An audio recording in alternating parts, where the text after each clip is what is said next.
for us this evening. Thank you. Yes, good evening. In order to provide language access, this meeting will have simultaneous interpretation in English and Spanish. To enable the interpretation, if you are using your laptop or desktop, please locate the icon shaped like a globe at the bottom of your screen. Click on Language Interpretation and then select English. If you are on your phone, iPad, or similar device, then locate the three-dot menu in the upper right corner of your screen. Click on Language Interpretation and select English. Buenas tardes. A efecto de proporcionar acceso lingüístico, esta reunión cuenta con interpretación simultánea al español. Si necesita interpretación en español y está en su computadora portátil o de escritorio, ubique el icono con forma de globo en la parte inferior de su pantalla, haga clic en Interpretación de idioma y luego seleccione Español.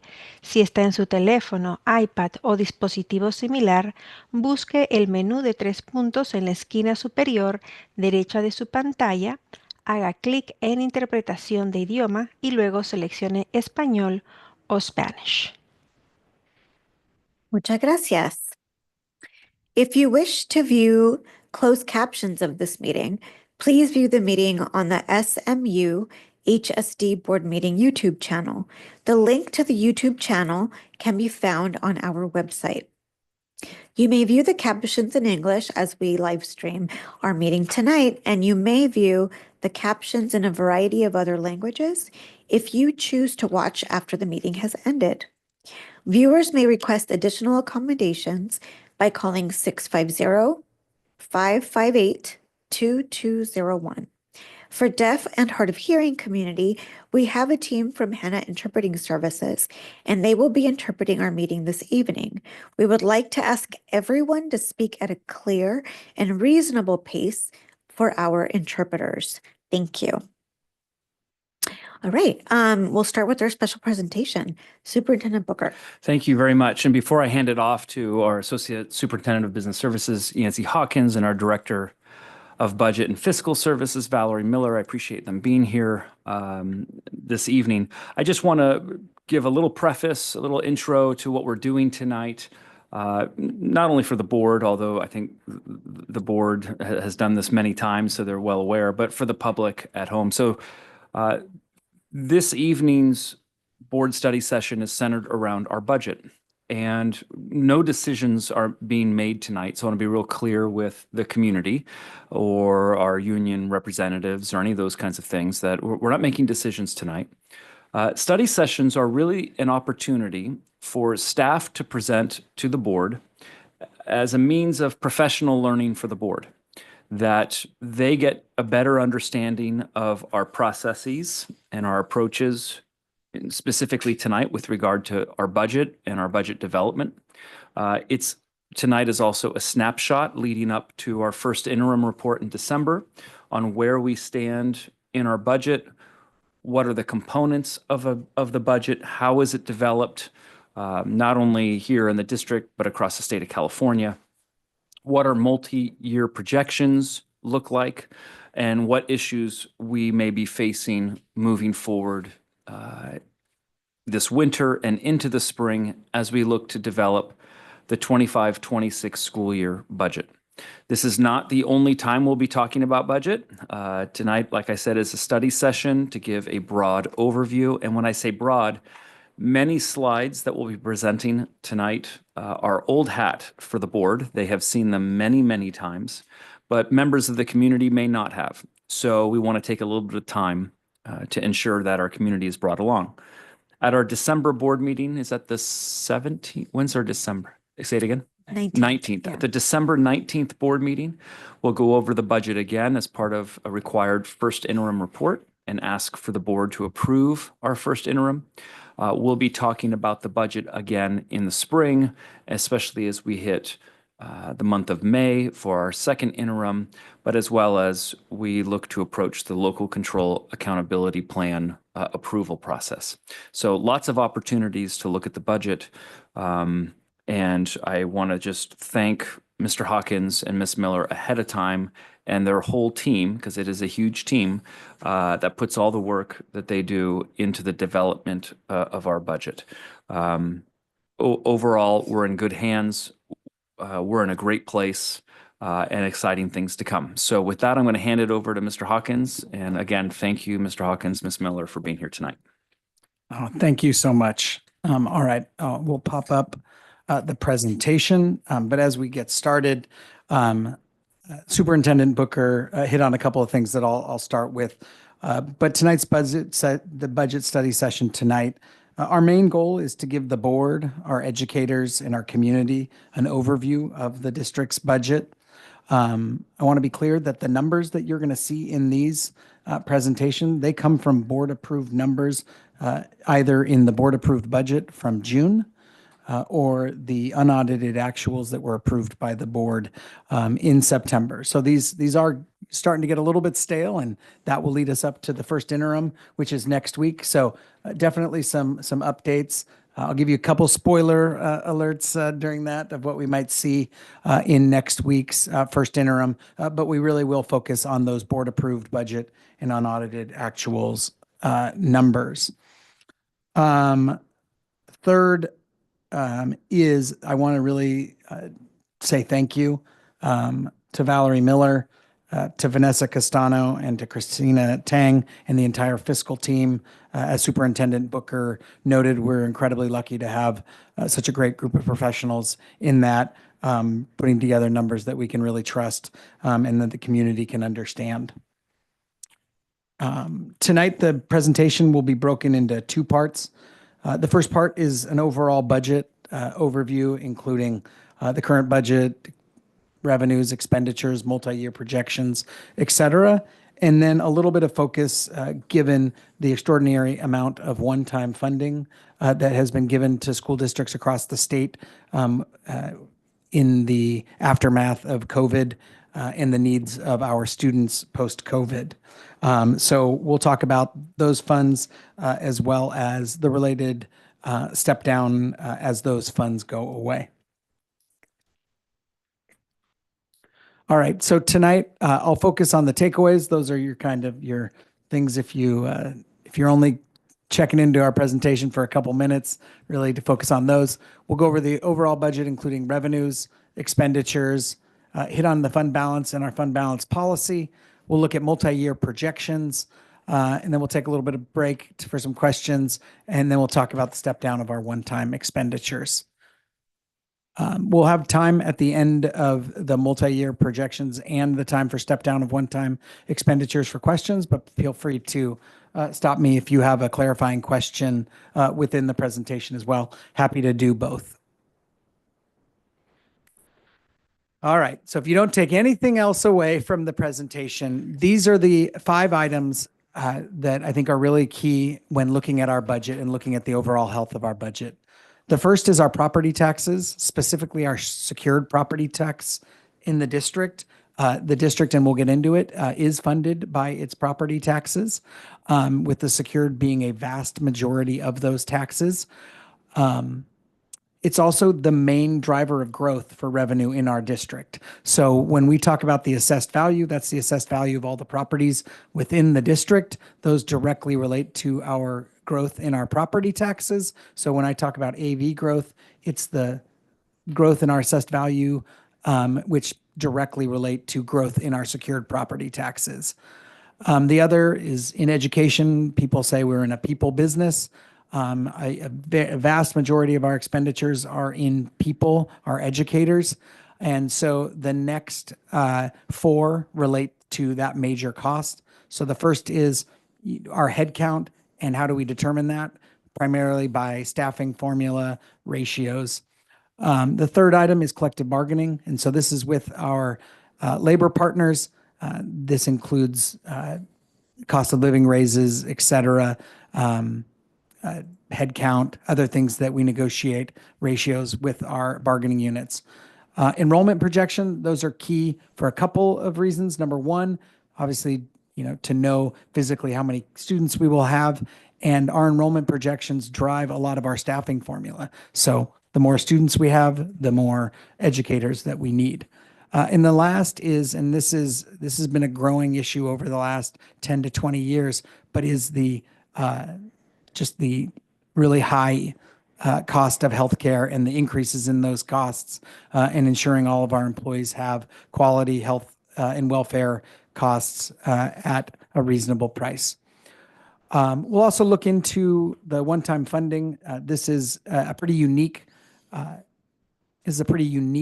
experience we've been going over the last 5 years in terms of one-time funding and the related step down of those, as those funds have pretty much dried up now. And just a couple other more minor takeaways. So the 5 up top are the key, but really understanding our pension obligations, as that's a very large portion of the district's budget. Understanding the special education and mental health costs, and really the federal and state government's inability to fund their commitment to those students and their needs. We've seen a lot of increases in utilities, insurance, and litigation costs over the last 10 years, so we'll focus in on that a little bit. And then just look at the federal and state budget impact on the district. First, we'll look at revenue. Overall, we're about a $230 to $240 million general fund. One of the things I apologize, I should have noted up front, the major focus of our presentation tonight will be our general fund. That's where we do a majority of our spending as a district, and almost all of the education of our students comes out of the general fund. We also have other special funds.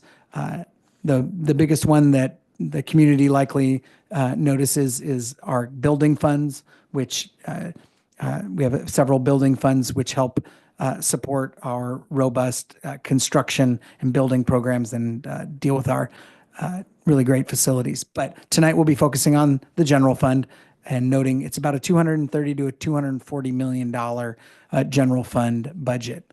A majority of that, $209 million, it comes out of LCFF sources, and we'll get into the detail of that, but that's primarily property taxes. In terms of expenditures, same thing, 230, 240 million.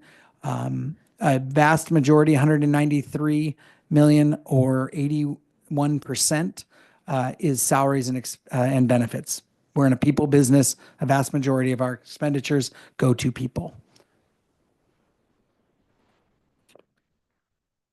When we look at the overall budget, it's broken out into the unrestricted general fund budget and the restricted general fund budget. Restricted is just what it sounds like, funds that we've received that are restricted for specific sources. Those could be special education, those could be maintenance, regular routine maintenance, and they're also, we'll focus on tonight, a lot of those one-time funds that the district has received. I always note as we go through our presentations, the area to focus on is the unrestricted side. These are our a majority of our activities. These are our regular activities. They also include the impact of those restricted activities, specifically special education and routine restricted maintenance, which have an impact on the unrestricted general fund. So always look at the unrestricted side of the budget first, and then look at the restricted side. Overall, at the budget adoption, we were running about 1.5% projected deficit. My first spoiler alert from this night is that will improve a little bit next week. But yeah, we are running a very small deficit projected at the end of this year. All right, key takeaway number one. Remember that, the first slide. Key takeaway number one. Where does our money come from? 209 million come from LCFF sources. A majority of those are property tax. And as you can see, the vast majority of the property taxes come in that single line secured roll taxes.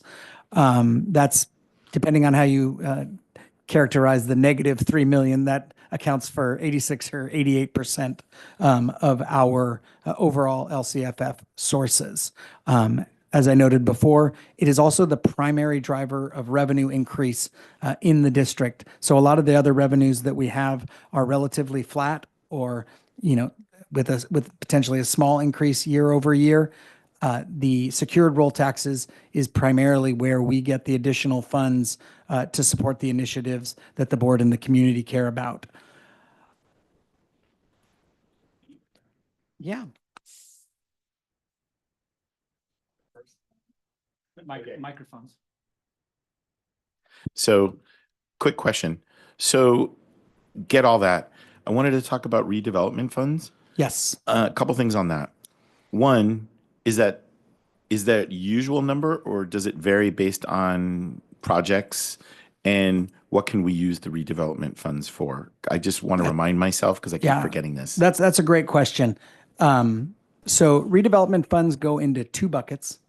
The first bucket, so sorry, just real quick to back up in terms of for our community, because redevelopment funds are a pretty unique thing. Redevelopment funds, redevelopment agencies were agencies in the past that were set up in areas of quote unquote blight, and cities, counties would set up these redevelopment agencies in order to improve those areas and reduce the blight. Now, how they're funded is how these redevelopment agencies are funded are with the increases in taxes in those areas of blight. And so they basically pull off a chunk of the tax roll and they lock it in at whatever level it was when the redevelopment agency started. And then they take that incremental tax increase that goes into those redevelopment agencies, and those are able to typically pay off the debt of a bond or other debt that's used to build something. A usual example of this is a lot of cities or counties used to build stadiums. They would, build stadiums out of that, and they would use those RDA funds to pay off the debt from those stadiums. How does it relate to schools? To come back to it, schools were held harmless from that, and basically that incremental tax revenue doesn't sit in the secured roll taxes. It sits outside of the secured roll taxes in the redevelopment funds. In all reality, in terms of our use of those funds, it is no different than the secured roll taxes. Those are unsecured taxes, and how we can use them. And ultimately, they will roll back into our secured roll as soon as all of the debts of all the redevelopment agencies are paid off. And that'll happen about over the next 15 years in this district. A key item was a judge back, I want to say 10 years ago, found that redevelopment agencies actually were not allowable under the California state constitution. And therefore, they've all been stopped, but the debts still need to be repaid. So we won't see any new ones, but we won't see any new redevelopment agencies, but we will still see the impact of those for the next 10 to 15 years. And we have several district-wide, all the way from San Bruno down to Foster City.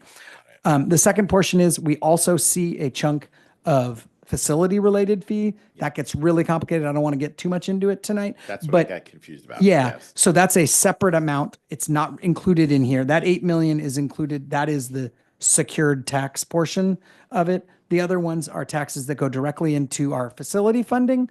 But those are important, and we'll talk about that in the coming years. As those RDAs go away, those will start to step down. And so that benefit that we've received from having RDAs in our district will slowly go down over the next 15 years. That was very comprehensive answer. Yeah, thank you. Just a quick question to make sure I understand. When it says transfers to charter schools in lieu of property taxes, is that like DTEC? Do we, instead of us taking in that amount, it goes to DTEC? Or Yeah, you nailed it. So Okay. we do a transfer of quote unquote our property taxes to DTEC in order to fund their state guarantee. So those are our students. So DTEC has 600 students, about 300 of them are ours. We have an agreement with Sequoia and DTEC that we pay for our students, they pay for their students, but just how the state requires us to look at that, and this doesn't have to do a lot with community funded or basic aid districts like we are, but in state funded district, this is actually pretty important in terms of how it comes across. To us, It's literally just a transfer. It's just a check. It's a little over $10,000 per student that we pay to DTech in lieu of our property taxes because those are our students. I do want to note, very importantly, Sequoia students, Sequoia does a property tax transfer to DTech as well for their students. We do not pay for Sequoia's DTech students. I understand. Yeah. How is that 10,000 calculated? The 10,000 is calculated when we'll get into in a little bit. Okay. The same way, it's the guarantee from the state, the per student guarantee that the state Okay. offers.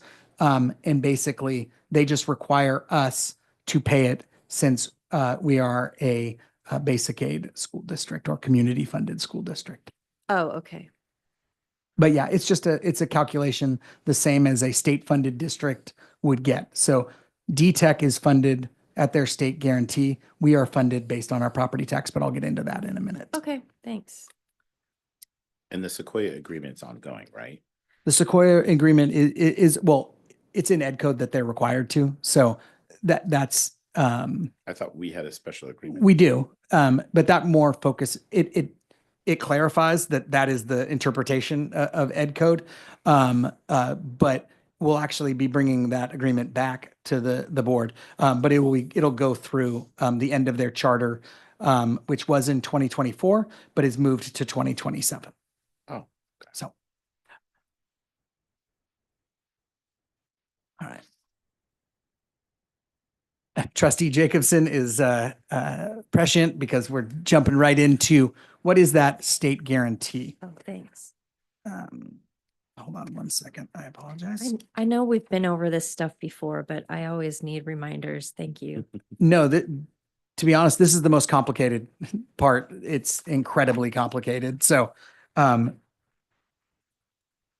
right, sorry. So how does the state fund most school districts? So the state doesn't just write a check for every student. The state actually gives a guarantee. This guarantee was updated when the local control funding formula was updated. I believe that was 2013. So, or 2014. We're coming up on the 10th anniversary of the LCFF.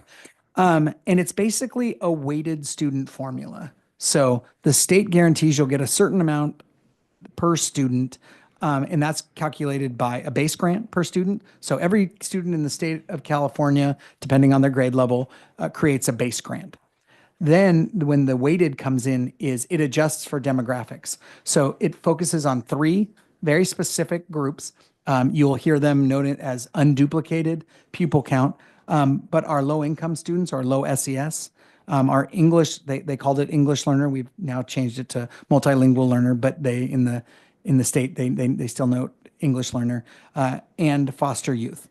Our low SES and the English learner portion is the vast majority of that. And then foster youth is a smaller percentage.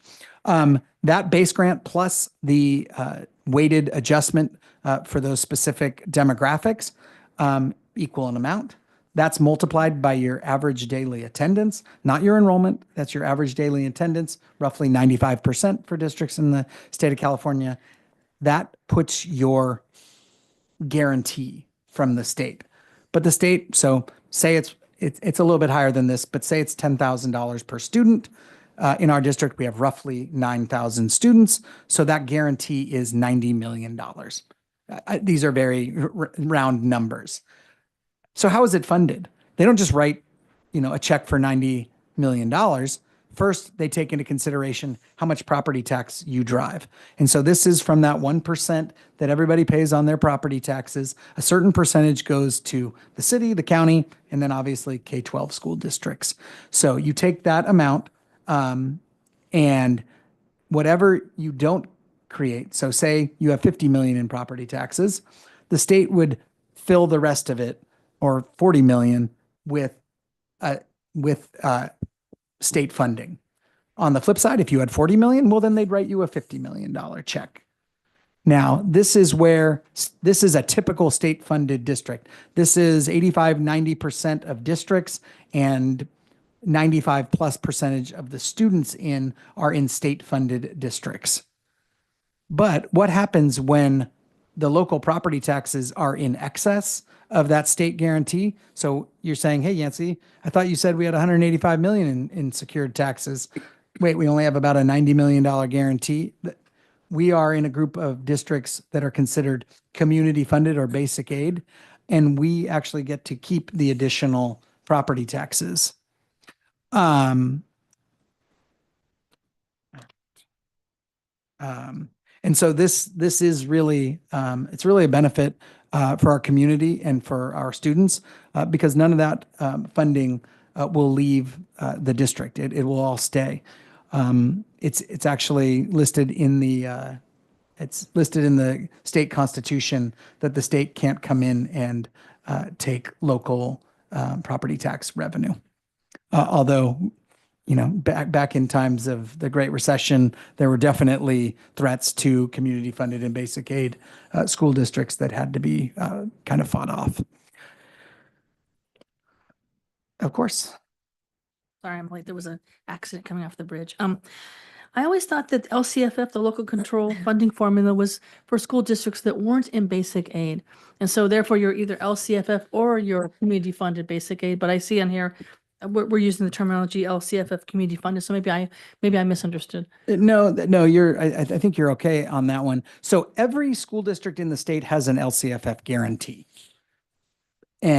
But some districts that have funding in excess of that guarantee are called community funded or basic aid, which is us, which is Sequoia, you know, a lot of the districts around us. I think all of our partner districts, with the exception of Millbrae, I believe. Burlingame is We flip-flop. Flip-flop. There's yeah. a lot of flip-floppers. There's a lot of flip-floppers, yeah, especially on the elementary districts. But every district has an LCFF guarantee, but not every district is funded in excess. And so a lot of times, and we'll use these terms synonymously, so probably not the best in terms of understanding, but an LCFF or state-funded district is a district that property taxes are below that guarantee. And then a basic aid or community-funded district are districts with property taxes in excess. So they both have an LCFF guarantee, but it just depends on where you sit. And then go ahead. So just along those lines, Yeah. those state taxes in green for Yep. an LCFF, does that include like the unduplicated or the categorical? I wouldn't call them that, but It includes saying? it includes the amounts for the LCFF supplemental, supplemental. that's what I'm calling it. but it doesn't include, and that included some old categoricals like K3 CSR and Right. those old So ones. those are included in the green when you're doing the state Correct, taxes. Now, correct. go to the next one. Sorry. no. Yeah. Now we get some LCFF supplementary funds.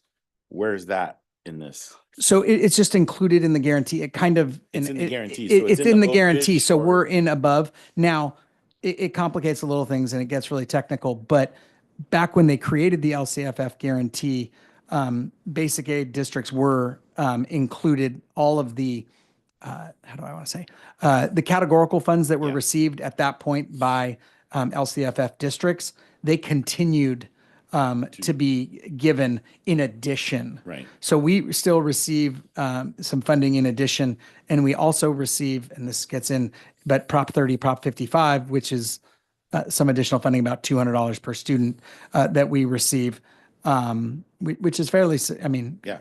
about 1% of our budget, but you know, $2.5 million is $2.5 million. So ADA attendance doesn't affect our funding, right?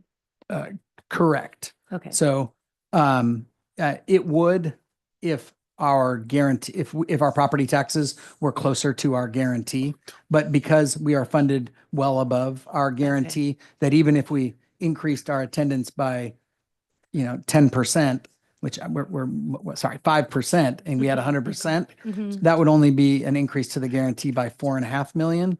Well, we're over our guarantee by 90+ million. So if the guarantee goes up by 4.5 or whatever, it's still not going to impact the total amount of funding. Okay. Now, it's absolutely going to impact our student learning. It's going to Of impact course. our, Of course, we yes. looked at chronic absenteeism as one of the, first indicator of a student having issues. But from a pure dollars and cents standpoint, Right. no. Susie or Tommy not coming to school does not impact our funding. One of the things that I should have noted at the first when I went over our overall is, if almost 90+% is coming from property taxes, whereas the other stuff coming from a lot of it's state, federal, and local. Federal is about 2%, a little less than 2% on that. A majority of that is special education. I'll get into special education, and $2 million, while nothing to sneeze at, is well below what the federal government has noted when they passed the IDEA education laws. Their goal was to fund 40%, and they are funding nothing close to 40%. The other big chunks of federal Title I, that's about 600,000 that funds support services for our socioeconomically disadvantaged students. And then we have a bunch of other smaller Title II, Title III, some CTE money, but really a little less than 2% in terms of federal money. In terms of state funding, this number is a little bit, sorry. Our state funding is about 15 million, but 8 million of that, which is the GASB 68 STRS conversion, actually is really just an accounting entry that we do. That money never comes to the district and is never paid out by the district. This relates to the state's portion of STRS that is paid at the state level directly into STRS on our behalf. So it notes GASB 68, but we don't see any of that money. So when you really look at how much money are we getting from the state, it's about $7 million a year, maybe less than 4%, 5% of our budget. The big chunks of that are lottery at 2 million. That's under 1% of our overall budget. So when people say, hey, don't you have the lottery? Aren't you fully funded? Well, it's 1% of our budget. We also have, we're happy to get the arts and music in schools. That's otherwise known as Prop 28, that from 2022. So about $1.1 million. And then the home to school transportation reimbursement grant, that was actually a few years ago, a nice thing that the state did, understanding the cost of transporting our students. So about $7 million in state revenue, but really a small portion of our overall budget. That 8 million is literally money that doesn't even come into the budget, into the district or go out. The state pays directly into STRS on our employees' behalf, and we have to record an entry of revenue and expenses that are equal to that, our portion of that contribution from the state. But we don't see that money. In terms of local funding, there's really three ones I want to focus on. The first is facility use revenue. You'll see that bump up a little bit, spoiler number 2, at our first interim presentation next week. They've been doing a great job. Our interest, this depends on interest rates. Those have actually increased over the last couple of years as interest rates have risen. So that's probably at about as high a level as we're going to see. And then the last is with our parent foundations. I want to be clear, how we typically account for parent foundation revenue is that we budget for it once it's been received. So we receive a check from the foundation or the PTA, we budget for that revenue then. This is very specifically to positions that are in the budget. So we need to, if they're funding a position, they send us a commitment letter. So this is a small portion. At the end of the year, that parent foundation revenue will be much higher. We've got some really great foundations and PTOs, PTAs that are really supporting students in our district. All right. So how is special education funded in the state of California? It's really a three-legged stool. They include property taxes, federal revenue, federal revenue, and state revenue. That revenue accounts for less than 20% of the overall cost of special education services in our district, which means the district is left supporting the additional 80%. And this really just goes to show that the federal and state government continue not to meet their commitment for funding the true needs of our special education students. One question. So with the, like, say the Department of Education does get dismantled, that small percentage that we do receive from voc rehab and stuff like that for special ed, what is that? I mean, if that goes away, like, how will it affect our district? So that's a great question, and it's one of the things that we, are still waiting on in terms. Now, the IDEA law and the related expenditures have been approved by Congress, so it's at least general thinking that even if you take away the Department of Education, those funds still need to be allocated. But obviously, the removal of the Department of Education would have a lot of unknown impacts on school districts. So we continue to monitor it. I think our attorneys and our advocates at the state level would say there still is an obligation, as Congress has passed those funds and has appropriated those funds, so that the Department of Education, or wherever that responsibility would find its way, would still need to be given. But we don't know. We'll have to find out. Well, and I ask because today I was in a call with some folks from the statewide, like, disability related stuff, and we were talking just about that, and they would move like general disability services to like another department, but it didn't include education. So that's why I'm curious, like, how would it affect us? Yeah, I think that's, I think more to come in, probably in March, when at first interim, when we go over the interim budget, or with the state, the governor's January budget. The governor may note what the state of California will do in terms of that. But yeah, I think it's a wait and see at this point. I think we're pretty confident that the obligation to send the money that's been appropriated is there, whether that's the Department of Education or another department. But any changes in that, we have to see what the impact will be. Yeah, yeah, and thinking about the conference we just went to, there was some conversations about, for example, Medi-Cal that funds certain programs that are in the schools, not just our school district, but other school districts. If that goes away, then it's not going to fund certain programs that help students that are lower income and things like that, health wise. So I don't know. It's kind of sad. Yeah. Okay. Yeah. Just on the, I just want to make sure I understand. So you're saying that these three funding sources, property taxes from the county, federal and state, account for less than 20% of the cost of special ed. Yeah. So special education. Oh, go ahead. So, Sorry. so does it come, I forget what you said. Does it come from our general fund, the rest of Yeah, the 80%? It comes from a contribution from the unrestricted budget to the restricted budget. So Got there's it. a contribution Okay. of over $30 million a year over to that. So the overall special education budget in any given district is roughly 20% of the overall budget. Say we're, $230 million. So that's roughly $45 million. Our allocation from special education is less than 10.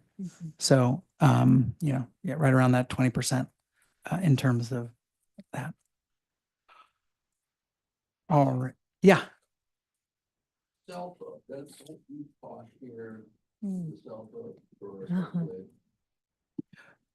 So our SELPA, which, yeah.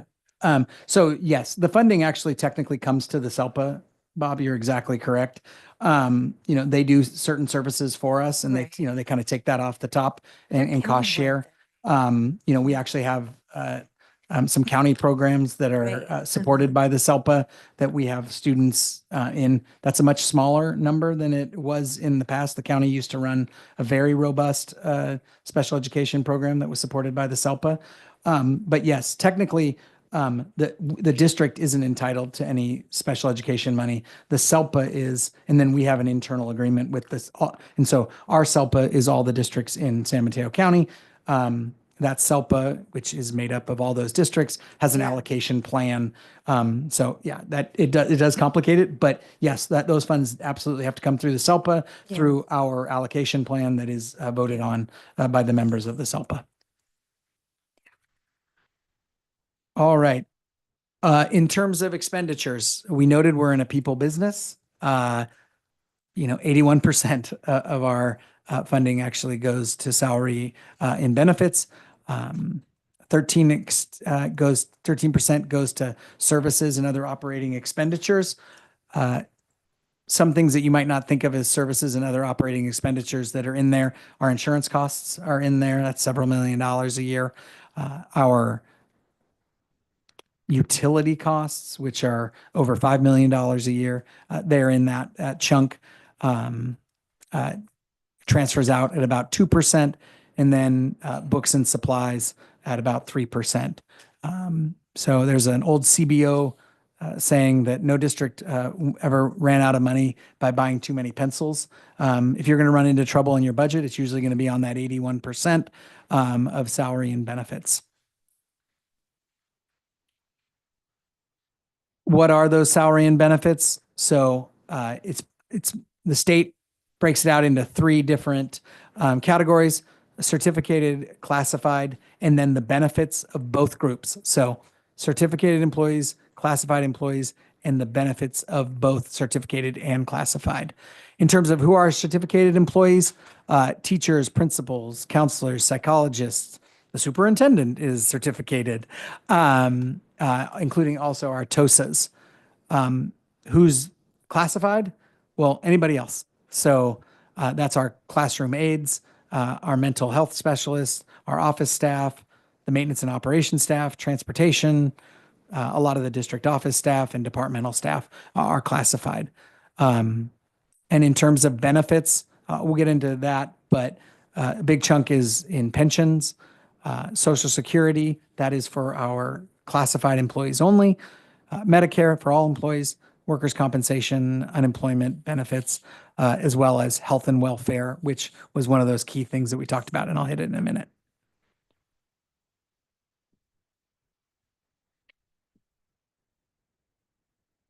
All right. 193 million or 81% of our budget that's spent on salaries and benefits. 129 of that is included in salaries, so that's classified and certificated. About 35 million is in PERS and STIRS, so those pension costs related to our employees. And then about 20 million, or an increasing percentage, is actually in health and welfare. The rest of them is about $10 million. So a small chunk related to all those other pieces of salary and benefits. All right. Key takeaway number two, staffing ratios. So we have staffing ratios all throughout the district. A majority or vast majority are under ratios, although some are not. But just a few sample ratios. We have a 26-to-1 teacher to student ratio when we allocate staffing. When we look at our SAI, special education staffing, that's actually at a 22-to-1 ratio. Our counselor ratio of what we staff is 370-to-1. Our ELD staffing ratio is about 20-to-1. Our academic support, or as Trustee Land noted, those LCFF supplemental supports, those are based on our unduplicated pupil count throughout the district and your percentage as a school. And then our SPOEs, or custodians, those are based on a CASBO formula. So those are just a couple of those key formulas. Any changes to those formulas have a pretty drastic impact on their cost, especially on the certificated side. Key takeaway number three, our enrollment and our enrollment projections. So our enrollment directly relates to the amount of staffing, as we noted in our staffing ratio before. We were increasing in numbers throughout the mid-aughts and through the 2010s.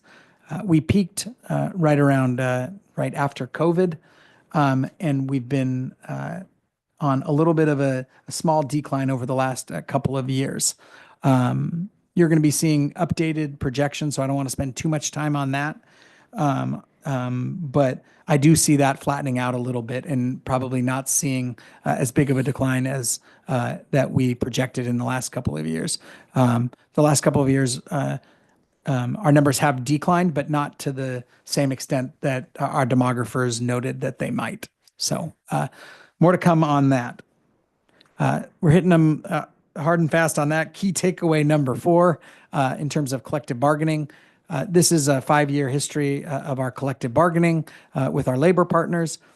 It's important to note, and we'll talk about it in a minute, especially from 2013 to today, that the state mandated increases to our pension rates that we pay on behalf of our educators in STRS and PERS was an important part of that, because any increase to that cost correspondingly about the same as a 1% increase to STRS or PERS was equivalent to a 1% increase in salary in terms of cost to the district. Overall, step and column is roughly 1.25% every year. So those are the automatic steps that our employees make on the salary schedule. That cost about $1.7 million a year. And then the approximate cost of a 1% raise to all employees in the district is about $1.5 million. In terms of benefits, most benefits are what we call driven benefits, and those are percentages driven based on the salary of an employee. The biggest chunk of that is our pension. Our state retirement system, state teachers retirement system right now is at 19.1%. So those are for all of our certificated employees. The public employees retirement system, or PERS, for our classified employees, that's at about 27% right now, a decent amount higher than our STRS rate. Social Security, now this is only for our classified employees. It's important to note that our certificated employees, which include all of our teachers, they do not participate and they do not receive Social Security. We'll hit on that when we get into pensions in a minute here. We also have Medicare, workers' compensation, and unemployment. The biggest one that's not directly based on as a percentage of an employee's salary is our health and welfare benefits. And we have a tiered employee cap on that, and that's negotiated with our labor partners every year.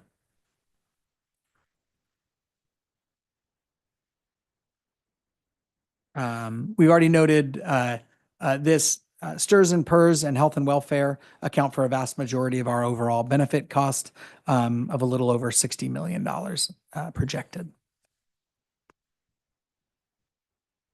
So when looking at our STRS and PERS, or our employee benefit costs, these benefits are critical for attracting and retaining staff. They are state mandated, though. So I want to be clear to the community, and the board knows this very well.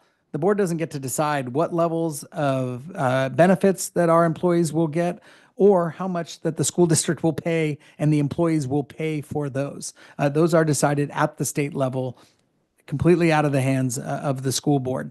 The second thing to note is that they are underfunded at the state level. Now, over the last 10 years, they've made a really strong effort to try to bring that back into alignment, but they still have a long way to go. The current rates that have been set to pay for that unfunded liability are set for the next 20 to 25 years in order to get those up to 100% funded.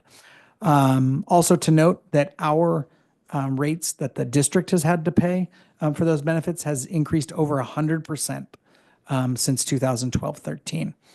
I noted that this group doesn't get to decide what the employer or the district pays. Who does? For STRS, it is the legislature.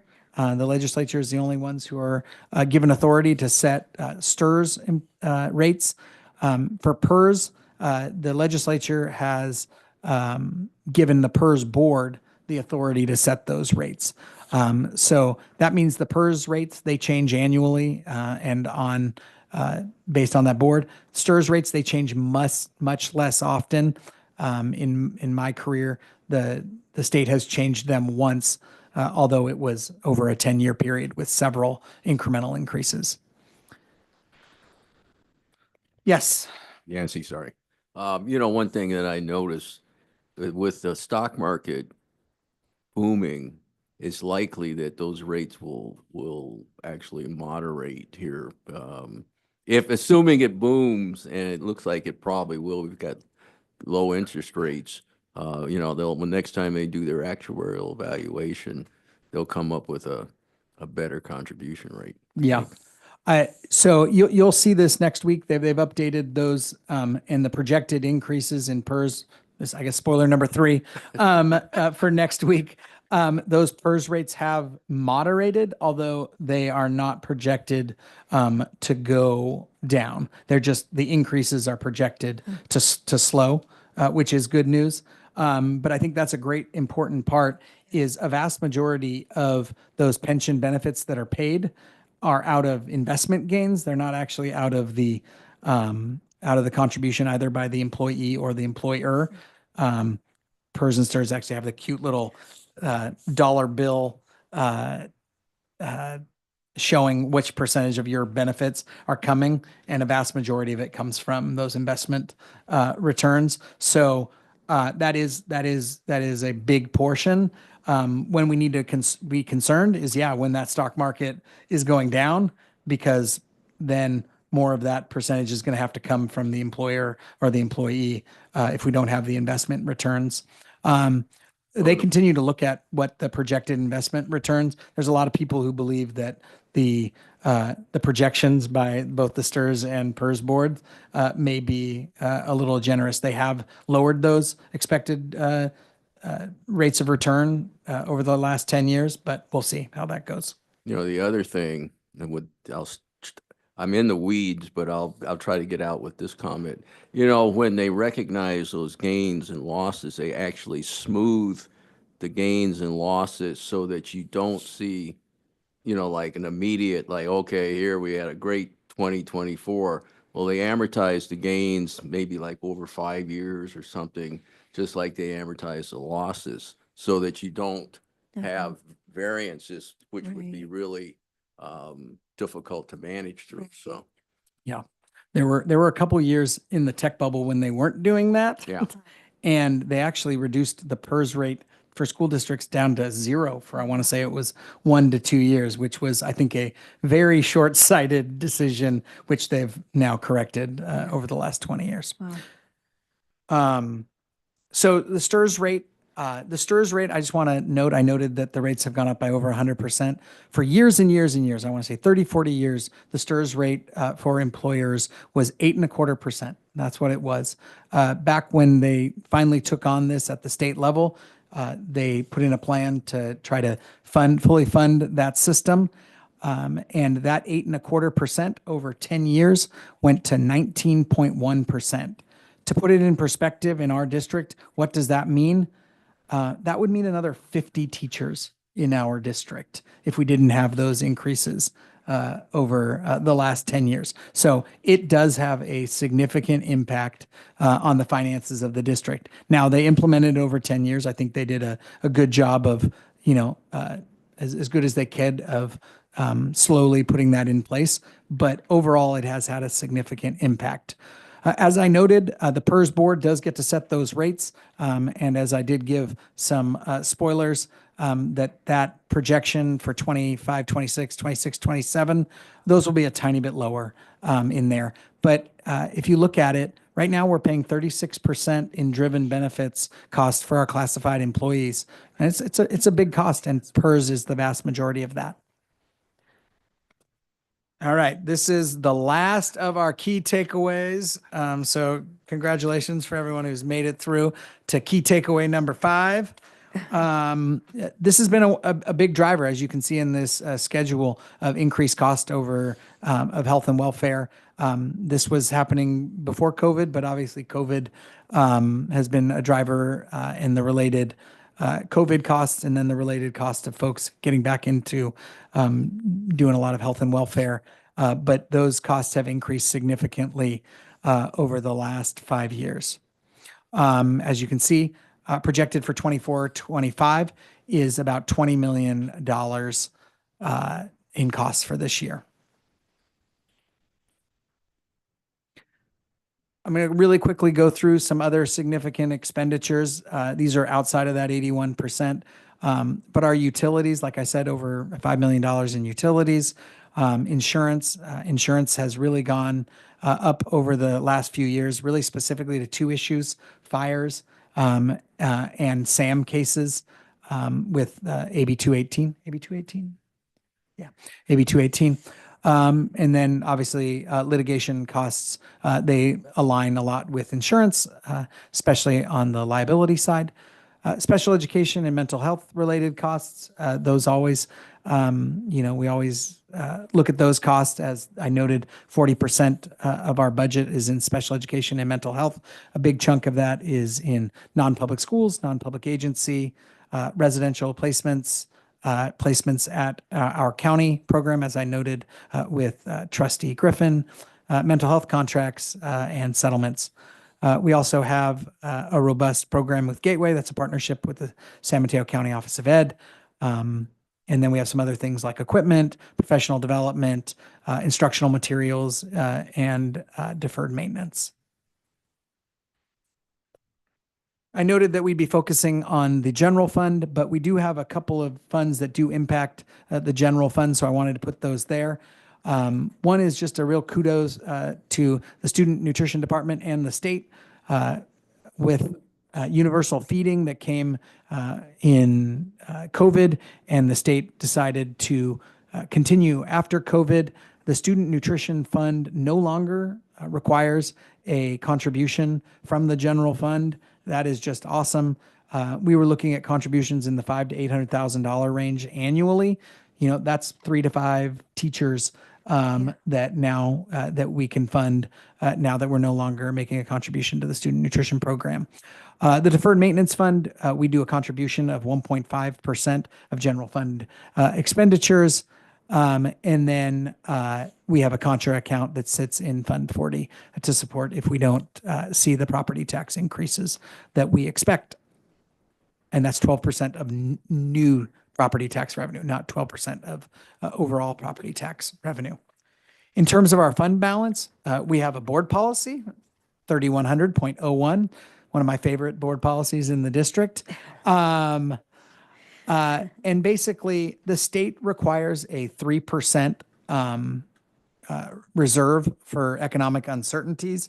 Our board understands that that's not near enough to support programmatic stability. And so it passed board policy 3100.01, which requires a 12% unrestricted general fund reserve for economic uncertainty. That includes the 3% that's required by the state, plus an additional 9% locally required contingency. You'll also hear this called our basic aid fund balance contingency sometimes. In terms of our fund balance history, I've broken it out into our unrestricted and restricted. When you see unrestricted post-COVID, it sat really between about 18 and 19%. Really where you see the bigger differences is on the restricted side. Starting in 2020, 2021, those COVID funds really started coming in. They peaked in 22, 23.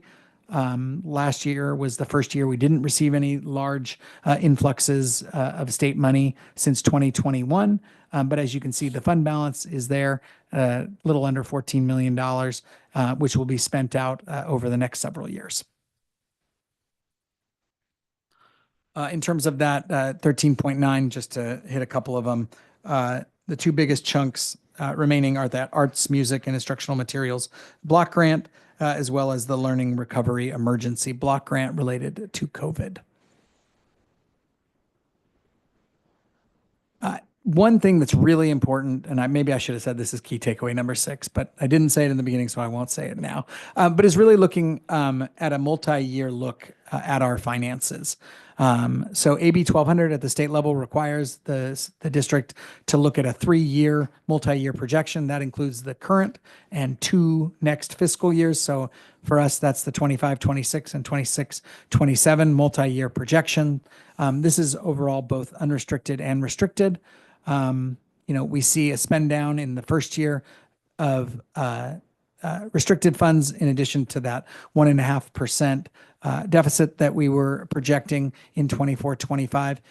In 25-26, 26-27, that slows pretty much to a balanced budget. But I do want to note one key item as you look at the second line item that says salary increases. We haven't negotiated with our labor partners for 25, 26, and 26, 27. So obviously, We all hope that there will be numbers in there as we go into negotiations with our labor partners. And so these numbers in the multi-year projections will change as we look that. So as we look towards, the important investments that we want to make over the next couple of years, obviously that'll be an important part of looking at that. Overall, our multi-year projections are based on a set of assumptions. These are the best assumptions that we have at the time. The one thing that I can guarantee you about these assumptions is that they will change as we get better information over the next couple of years. But just a couple of items to hit on. We noted in the out years, we put in about a 3.5% projection for assessed valuation growth. That's pretty much been a low estimate outside of the Great Recession. That's been a lowish bottom line. But we also, as included down below, we don't have a salary increase now because we don't project it because we haven't negotiated it yet. So we'll have to look at that as we move on. And then when we look at headcount, we're looking at a relatively flat headcount with the exception of the step down as we move forward. All right. So that hits of a vast majority of our budget. Are there any questions? I know you guys hit a bunch of questions along the way. I don't know if we have any, I don't know in terms of process. Are there any additional questions? I'm going to sneak this opportunity to get a quick sip. Take your sip. I got 2 questions. Go for it. So one question is for my understanding, and maybe it was explained to me incorrectly a few years. Maybe it was explained to me incorrectly a few years ago when I was on another board, or maybe it was just my understanding. I thought that basic aid, if the property taxes collected would be higher than what we would receive from LCFF, then we pick the higher of the two. But I can see that even though we're basic aid, which would be the higher of the two, we also have federal aid, I mean, not federal aid, but federal funds and state funds. That's in addition to our property tax. Yeah. So we would have, I'm tongue twisted, sorry. We would have received those in either case, whether we were LCFF funded or basic aid. Is that- Yeah, no, you got it. So Okay. exactly. So those are categoricals that Categorical are funds. outside of the LCFF. Okay. We received those whether we were funded at our LCFF Okay. guarantee or if we were basic aid and funded Okay. above that. So, you got it right. Okay, You- thank you for that. Well, thanks for clarifying that. And then my other question is on page 33, looking at the multi-year projections. I know last year, around this time when we had a budget study session, I was concerned about, maintaining our mental health spend and what we can do to, further support students. And I said, we have a big, balance, a big reserve, but now I see, now I'm jumping on Bob's boat. I'm seeing that we're going down like 1% every year. So now I'm concerned, like 10 years from now, we're going to have 10% less of the reserve. I don't think that, I'm being drastic. I'm just noticing the difference between this current year that we're in and the percentage is 18.9 and the projection for this coming year is 16.5 and then 15. So I'm just concerned, is that a trend that we're going to see or is it going to kind of level out? So I think the nice thing about multi-year projections is that, as I noted that with the assumptions that they're going to change, over the next couple of years. So yes, am I concerned when I see the fund balance decreasing? Absolutely. But what happens when, we do that? We start looking at all of our programs. How can we be more efficient? How can we, look at different ways? Also, sometimes, we're hoping, hey, are we hoping that assessed value is going to be above 3.5%? Absolutely. Yeah. So I think the key is, and spoiler, I think number 4, is that we're going to come in a little bit better than this at first interim. Not to the extent that we've completely wiped out the deficit we're running, but it'll be it'll be better than this. So what do we do when we see these results? These, they don't just stay there. They don't just, oh, we projected it and therefore it's going to happen. No, this actually is sometimes the data that we need to really, take a look at our things. Also, our assumptions do change because we have better information. So I appreciate that apparently Trustee Griffin has a boat that he's inviting people on. That's true. And it's a conservative boat. So Conservative picture paddle. I support anyone joining that. No, I just, quick comment, not that I have a quick comment in my bones here, but, the condition of the district and school finance, moves a lot like the economy in the state. And if you look at the long picture, the ADA has decreased. I can remember when there was a big job loss and housing values were not increasing, matter of fact, decreasing, and people were leaving the state. And this was probably maybe 2008. It could have been 19 something, and those trends will move because you will see, waves. There's the demographic wave that says in a perfect world, everybody, kind of goes through, I forget the technical term, but then there's the economy, there's the private school impact. The stock market goes down, people don't use private schools as much, they send them to public schools. So there's a lot of nuances, but it's cyclical. So you kind of have to look at the long, the long Yeah. view. And my comment really just came from that long view and staring down deficits. Yeah. Not a very pleasant thing to do. Yeah. No, Yeah. that is the tough work. One thing I should have noted, and it's really for our community and the next couple of years are going to be pretty interesting, I think, in the state of California, because as Superintendent Booker noted, that our district is in good financial shape, compared to most districts in the state. The last couple of years actually have been really strong for state-funded school district. There's been a lot of additional money and funding going into schools. And so a lot of school districts have shored up their financials, but I think you're going to actually see over the next couple of years a pretty big divide, in some of the districts. And that's primarily noted when I see up here, the second line, the Department of Finance statutory COLA. Yeah. For state-funded districts, that was 1.07% this year. For just so that, our community understands, while we look at our assessed value growth, which actually came in at 5.5% this year, it noted 4.7, but that was because that was at budget adoption time. When we got our updated, it was about 5.5%. That's akin to what a lot of the districts have been receiving over the last couple of years. But that 85-90% of districts, they got 1% this year. And the projection from last year, it notes 2.93%. The Legislative Analyst Office just actually reduced their projection of what that was going to be to the low twos. And that's a 3% increase over at the same time as seeing a fiscal cliff of those one-time funds going. So while, we've got our work cut out for us, as Trustee Chavez noted, that we got to make sure that we're keeping ourselves, a lot of our state-funded,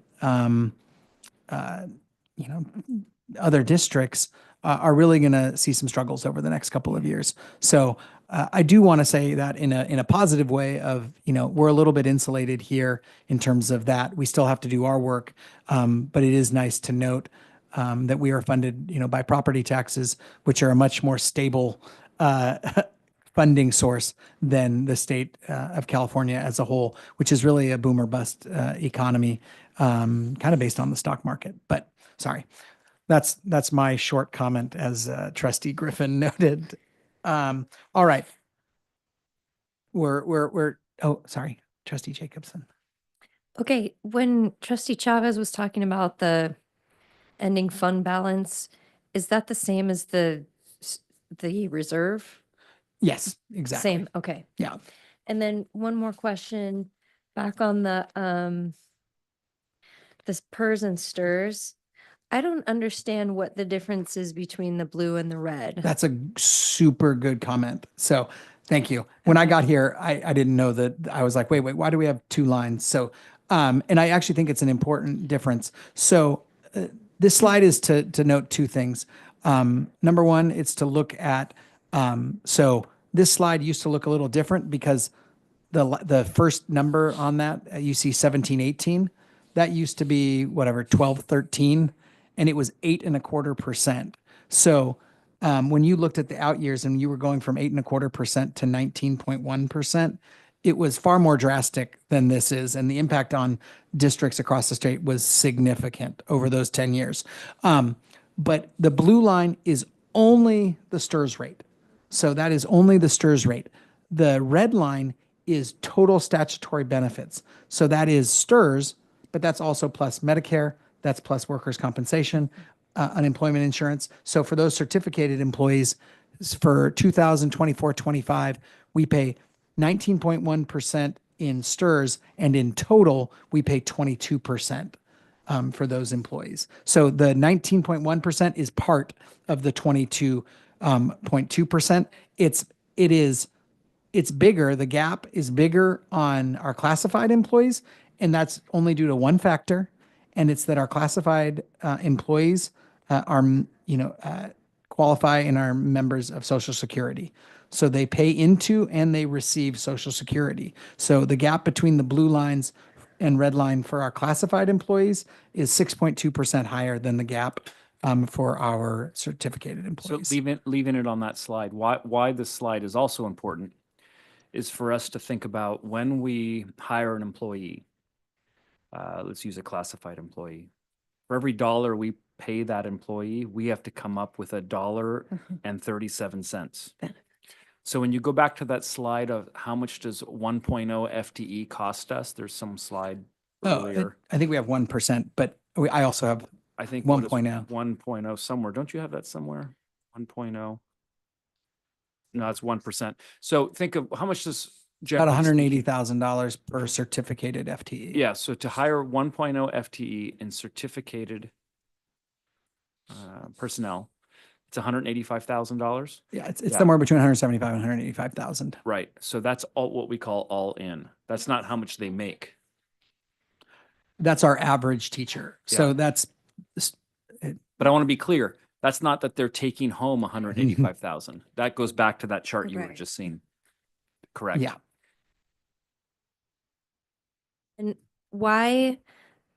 tell me again, why did it double over that 10-year period? So Just to fund the obligation? to fund the obligation. Yeah. The state had let it go really far. And the funding percentage, the unfunded liability was growing and growing.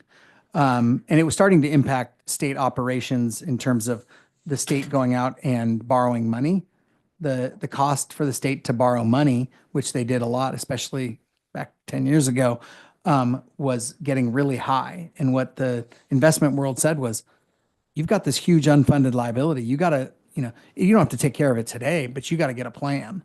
And so basically they put into place a 25-year plan. They've extended that out, but to get the funding to 100%. It's kind of, it's really akin to the Social Security Yeah. at the federal level. Right. That's an underfunded. We're kicking that can. Yeah. Th- What th- was there- what yeah. was rough for state funded districts, Yeah. not so much a basic aid Yeah. district like ours, is that we would get extra money. A state funded district, Prop 98 would go up. We'd get some extra money. Oh, we're so excited about some COLA might be high, whatever. But so much of it would get eaten up by a STRS contribution or a PERS contribution increase. It was kind of a joke. And that was Yeah. rough. Yeah, for a state Back in the funded day. district back then, 4% was a good year. And except for the fact that when your STRS rate was going up, it was an average of 1.85% in most years. So you just cut that. Sure, and state funded districts would tell the state, it's nice that you tell us that you gave us,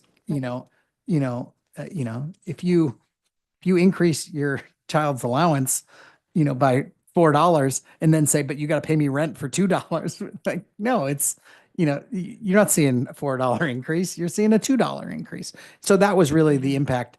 And, I noted it in terms of teachers, 50 teachers that basically that increase has cost the Right. district. You also could flip that. That would be a 10% salary increase to every single one of our employees. I mean, there's different ways you could look at what that impact has been. Now, there's the other side of that is it's fairly important to have a fully funded retirement system that you can pension, that you can rely on. Although a lot of people would say that that maybe should have been the state's responsibility to fund that, since they were the ones making the decisions on what benefit levels to put in place and what contribution levels to. But if the state's going to choose if it's going to be their problem or a school district's problem, 90% of the time they're going to have it be a school district So we have problem. about 40 minutes left, and Yeah.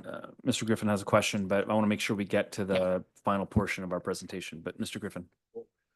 Hopefully it doesn't take 40 minutes, but it was a comment, not so much a question, because, people, if you understand that the world was really based on defined benefit plans for everybody for most of my life, when I started, and private industry did away because of the cost with that defined benefit, saying this is what you get at the end. And then the problem is how you fund that number at the end. So, 85%, I think, of businesses, here, this is what you get. It's a Right. defined contribution. In most cases, you do what you can with it, and they understand that it's not fully going to fund a retirement. Now, the public sector still has lots of defined benefit plans, and those are costly. And the state has been trying, that's where PEPRA came in and pension reform to try to, and that was, limiting, double dipping, limiting number of days you could keep working and a lot of things to mitigate that cost while they were trying to figure out, well, we got to fund it, but let's stop the bleeding. So that's happened in the last, how long has PEPRA been out? Pepper was 2013 Yeah. Yeah. So, I mean, it's or really 2012, impacted people's 2013. ability to Yeah. get these big fat public pensions. And I think it's important to note, and we're seeing an impact of this, is all employees that were hired, I want to say it's at past January 1, 2013, are considered PEPRA members. And we do have a bifurcated pension system now in the state of California where we have quote unquote classic members. So when people are saying that I'm getting old, I'm just telling them, no, I'm classic. But then PEPRA, and when you look into the details of it, it's a significantly different defined benefit than our employees, got in the past. So Yeah, I mean, that that's- really robust has changed, and a lot of that impact is really to fund us classic, not old people. The PEPRA actually required that everybody contribute to their pension plan now. So that's the state, if you're a public employee under, the new law, you got to chip in something and not just let the state fund it fully. Yeah, So, it's 50%. Oh, yeah. so yeah, it's 50% of the actuarial normal cost that has to be funded by the employees now. All right. If we had anybody listening, we may have lost them on actuarial statements. Trustee Griffin, you and I will have to apologize to the community. But we'll get into one item that is important. So I hope people didn't drop off when Trustee Griffin and I were talking about actuarials. So our step down of one-time expenditures, and we've talked about this a lot over the last few years, but it is an important takeaway. And so from 2020, 21 to 2020 to 23, the district has seen an unprecedented influx of one-time revenue. That mostly relates to COVID, but it also related to some other one-time allocations that were available at the state level. And although these funds were sorely needed, appreciated, and put to good use to support our students, they do cause some issues. And as one-time funding can't be used indefinitely, and as it's one time and it goes away. So a quick list of the major remaining one-time funds. So this isn't all of the one-time fund. This is just the remaining. I'm sure you remembered us talking about ELO funds or ESSER funds or all those. Those have even dropped off here. These are just the remaining ones.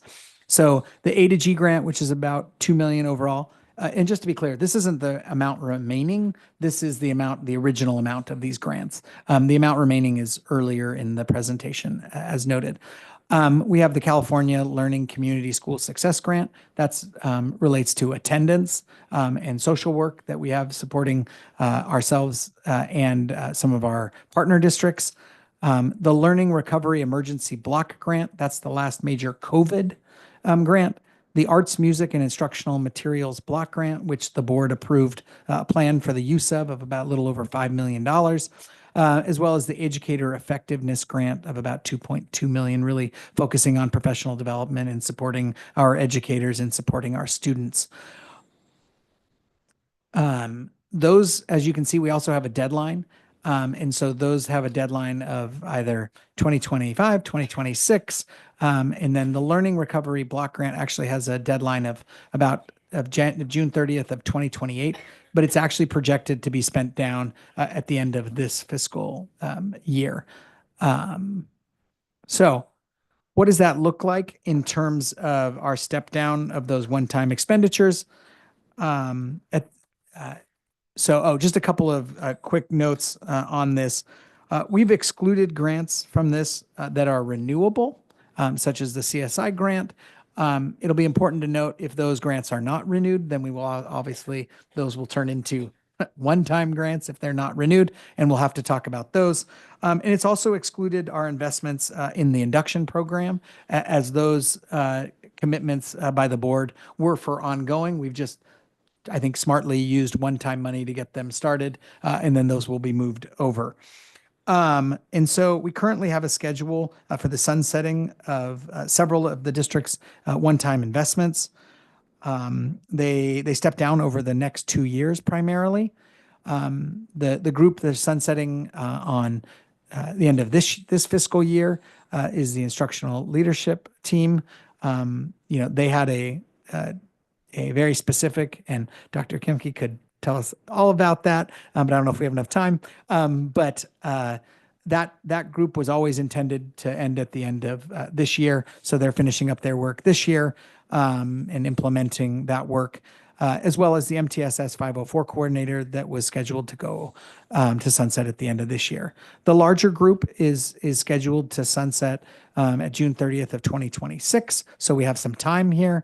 As Superintendent Booker, we're not making any decisions tonight on this, but they're scheduled. They include a 1.0 campus safety specialist broken up between 2 schools. There's a district-wide social worker. There's a district-wide multilingual learner instructional assistants of about 3.2 FTE that were added during COVID to support some of that work. We had a district-wide psychologist, and then very specifically, as I noted, in the California Communities for Schools Success Program, we have 3 social workers that are working between our districts and our partner districts to improve attendance district-wide, and that's 3.0 FTE.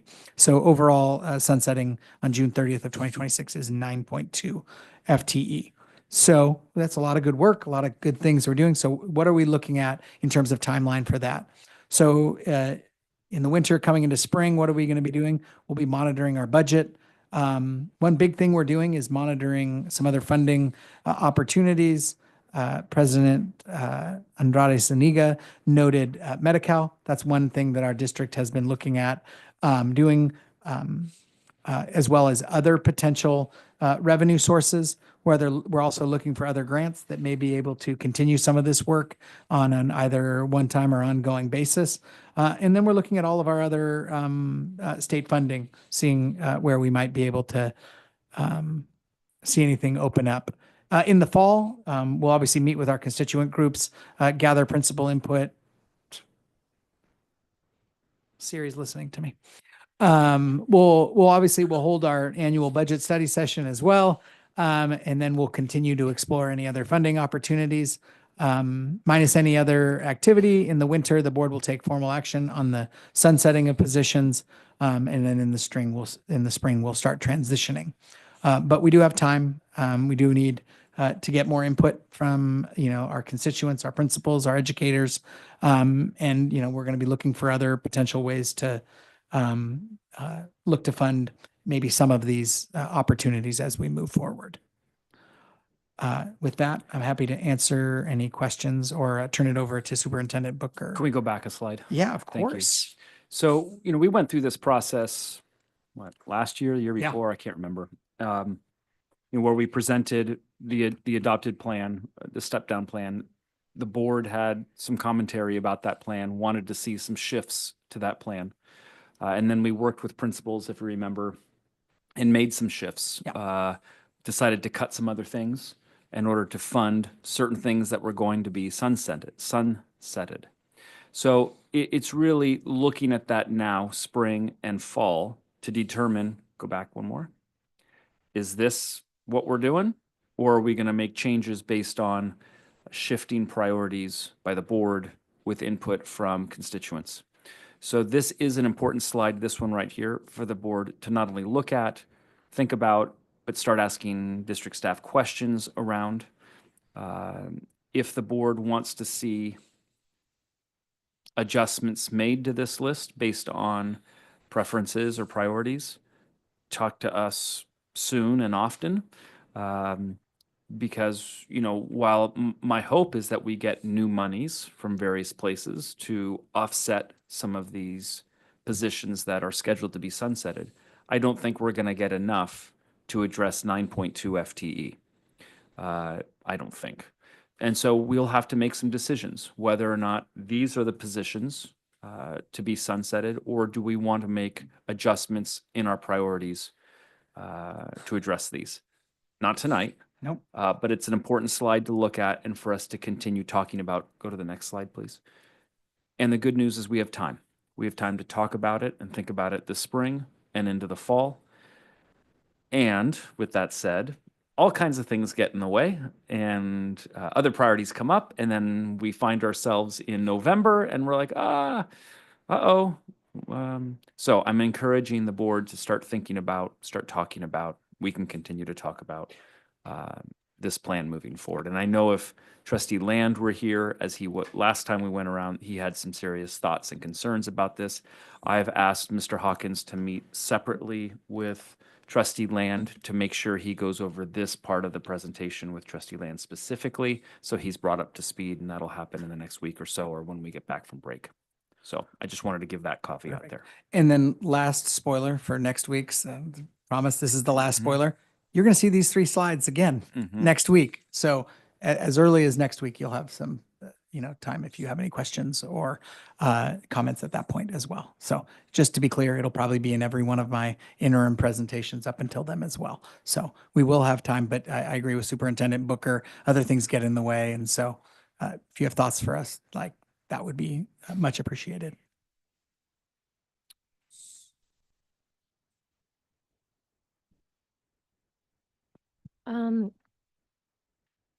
Question about the social workers. Do we make, is there such thing as a social worker student or intern that is like certified, but needs to get hours before they're like fully licensed? Is that such a thing in social work like there is in counseling or therapy? Yeah, I'll have to defer to my experts Maybe in Kirk. this area. And if so, can Julia. we save money by hiring those people rather than the fully licensed ones? We have that model in our classified unit for mental health therapists. Yeah. And the difference in salary isn't that great. And Okay. there's a cost for supervision that we also have to pay, which is 3 Okay. hours a week. So it doesn't, I don't know how much it saves. I help wouldn't that say much. it would Okay. save much. And what you get with a licensed therapist or social worker is, you just get a confidence that they've had all those hours already and they're not learning on the job when they're I working with see. you. The real benefit from having that system in place is recruitment. Yeah. when the social workers go away or retire or whatever, you've got kind of a built-in recruitment pool because you've got these interns. I see. And then another one, is there a way to kind of quantify the benefit that we're getting from positions like this? For Go example, back. Can you go back a slide? yeah, sorry. Keep going. I'm looking at the, Mhm. yeah, that. So the social workers that work with attendance, can you link that to what are we paying for this and what is the benefit, and kind of quantify that for us so that it's not just a floating out there, idea that this is a good thing that we're doing, but really how much is it? You know what I'm saying? Yeah, one of the ways we actually tried to do that, if you remember when In Dawn's Mr. presentation? Scatana presented Yeah. last board meeting, 2 board meetings Yes, ago, last board meeting. we talked about attendance rates and how attendance rates were increasing. I uh, did see that, yes. After interventions specifically by counselors, social workers, others. Yes. And I thought that was a real powerful slide to see the impact that our social workers are having on attendance across the district. I don't know, Dr. Kempke, if there are other things there around social workers or Dr. Black, but that was one way we tried to quantify the results of their work, which was pretty Yeah. positive. It was pretty positive. Mhm. And I can bring that back to you, those slides. And I mean, to go one step further, and then how does that translate to student success and that sort of thing? I don't Yeah, know. we know that when students are, I mean, the It's- data shows when they're here, they're learning Right. as opposed to their peers who aren't here. Within the same demographics, I mean, really Right, apples to apples. I understand that. I'm just saying, you telling me that, I want to see it. Okay. Is there a way that we can make a direct connection? Yeah. So that when we come to approve these sunsetting positions, we might, like you say, we've got to Mhm. make choices. Is this a priority that we want to keep? Yeah, we can So- work on that, Dr. Kempy. We don't have this data yet, but maybe one of the ways that we could quantify it is first, we do look at attendance because specifically the 3 social workers that are from one of the grants are focused on attendance. Like they're looking at students that are chronically not attending. And what we could do is probably narrow in on those students and see if their grades are improving after the intervention with the social worker. I mean, that would be the next best That would kind be of great. quantify. Yeah, that would be a great way to kind of tackle that question. Yeah. Yeah. I mean, I'm saying this here, but I know that it will be kind of difficult to narrow in because you're going to have to go down 2 levels for the students. The same thing I would say for the EL social worker. So there's another Yeah, district that- social worker who's yeah. focused at, we have 2 multilingual social workers. And one of them is now funded through our federal funds. So that position is going to be ongoing. And then we have another one that's through the grant, Learning Recovery Block Grant. And we probably do a similar thing, though their focus is slightly different. It's not just on attendance. A lot of that is for students that may be facing, some dire situations where they need support in finding housing, food, clothing. And again, we could try to say, okay, these are the students on that caseload, and are they, after the intervention from the social worker, are we seeing an increase in their success at school as shown by their grades? So I'm saying that aloud. Then I'll have to work with our team to figure out if we can come up with that data. But I mean, Yeah, it's a good It's question. getting really granular. I Yep. know. Yeah. Yeah. But it's a Okay. good question. Thank you. And I will note that some positions will be easier than others to really quantify. And then Mm. some of them, we Right. have to rely upon, our educational leaders, our Yeah. principals, our other things. Because a few of those positions, I think it would be harder to find necessarily direct data. And so, Yeah. usually what we, Yeah. we trust our, really strong leadership teams at our sites to saying, hey, what's moving the needle at your site? And what's the length of time that it will show anything? I mean, right, is it graduation? Is it for the social workers that are helping with like food insecurity and all that? Like, how do you quantify that? And we've got to remember that some of these positions were asked for because there wasn't enough support And as, you know, the cost of living gets higher and higher, that's going to be affected. So, Yeah. Yeah. All right. Any Any other other questions for questions? us? Let me just take a moment. Mr. Hawkins, Ms. Miller, Thank the you whole very team, much. awesome.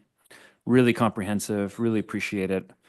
I just think it's so important, whether we have people watching or not, that part of being a professional governance team is being extremely transparent about the budget. Yeah. It builds trust and confidence. I think the two of you have done a great job, and your teams have done a great job of that. Continue that. It's building blocks for a really, really high functioning district, which we are. And, you know, I think it also supports our bargaining units in the way that we negotiate. There's never real questions about these charts. I've been in districts where you spend 3 months just arguing over, are the charts right? And we don't have that. And it's a real testament to what we do here, what your teams do here. So thank you. Really appreciate it. All right. Well, with that said, we are adjourned.